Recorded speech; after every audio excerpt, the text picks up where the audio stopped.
కాళేశ్వరంపై BRS పదే పదే అబద్ధాలు చెప్పి తెలంగాణ రాష్ట్రాన్ని మోసం చేశారని తెలంగాణ జనసమితి అధ్యక్షుడు కోదండరాం అన్నారు. కాళేశ్వరంపై బీఆర్ఎస్ అబద్ధాలు, కాగ్ చెప్పిన వాస్తవాల పేరుతో బహిరంగ చర్చను ఏర్పాటు చేశారు. ఇక ఈ చర్చా కార్యక్రమంలో MLA Koonanneni, senior IAS Anukuri Murali, Julakanti రంగారెడ్డితో పాటు పలువురు ముఖ్య నేతలు పాల్గొన్నారు. గతంలో ప్రాజెక్టు నిర్మాణంలో పాలు పంచుకున్న ప్రతి ఒక్కరిని కూడా అరెస్టు చేయాలని నేతలు డిమాండ్ చేశారు.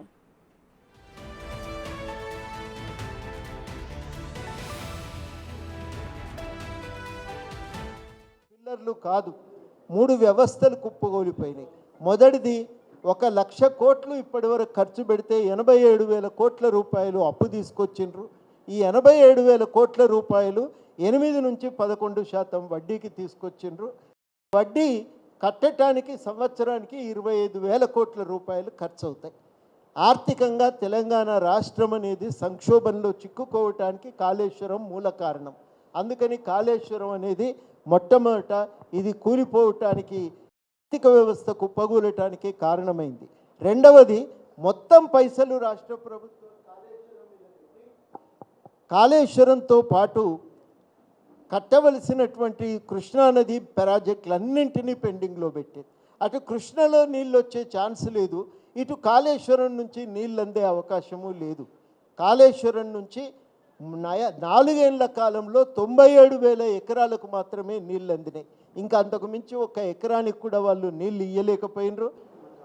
అప్పటికే ఇంజనీర్స్ డిజైన్ చేసినటువంటి తుమ్మిడాటి ప్రాజెక్ట్ ఏదైతే ఉందో ఆ ప్రాజెక్టు స్టార్ట్ అయింది. ఆల్రెడీ 9,000 కోట్లు ఆల్రెడీ ఎక్స్పెండిచర్ అయింది. దాని అర్థం ఏంటంటే దట్ ప్రాజెక్ట్ అనేది మొదలైపోయింది. ఒక ఫీజిబుల్ ప్రాజెక్ట్ని ఆపేసి దుర్మార్గపు ఆలోచనతో రీడిజైన్ పేరు మీద మొత్తం నాశనం చేశాడో. ఈ డెసిషన్ ఎవరు తీసుకున్నాడు? డెసిషను కేసీఆర్ తీసుకున్నాడు. సో కేసీఆర్ని అరెస్ట్ చేయాలి అంటే 9,000 కోట్ల రూపాయలు తమాషానా, 1,00,000 కోట్లు తమాషానా, ఇంకా 50,000 కోట్లు ఖర్చు పెడితే తప్ప పనికిరాదు అంటున్నావు తమాషానా? అసలు నువ్వు ఇంజనీర్వా? నువ్వు ఏ రకమైనటువంటి డెసిషన్ తీసుకున్నావు ఇట్లా నువ్వు? సో ఆ రోజు ఉన్నటువంటి ముఖ్యమంత్రిని, ఆ రోజు ఉన్నటువంటి ఇరిగేషన్ మంత్రిని, ఆ రోజు ఉన్నటువంటి ఇంజనీరింగ్ చీఫ్ని, ఆ రోజు ఉన్నటువంటి టెక్నికల్ శాంక్షన్ ఇచ్చిన చీఫ్ ఇంజనీర్ని, వీళ్ళందరినీ కూడా తక్షణమే అరెస్ట్ చేయాలి. ఎందుకంటే వాళ్ళు అబద్ధాలు ఆడుతున్నారు. సో చిన్నది అని అంటే ఎంత సిగ్గులేదండి. మొన్న కేటీఆర్ బస్ తీసుకొని పోతాడా అక్కడికి?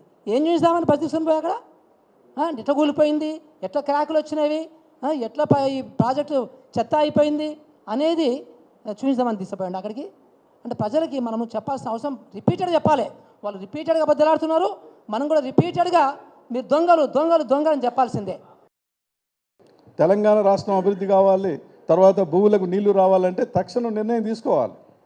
కాబట్టి ఏంటంటే తక్షణమే నిపుణుల కమిటీ వేసి ఏది టేకప్ చేయాలి, ఏది టేకప్ చేయటం వల్ల తొందరగా పూర్తవుతుందని చెప్పేసి నిర్ణయం తీసుకోవడానికి నిపుణుల కమిటీ వేయాలని చెప్పేసి, ఆ కమిటీ కూడా ఎక్కువ కాలం సమయం తీసుకోకుండా తక్కువ సమయంలో నివేదిక ఇవ్వాలి.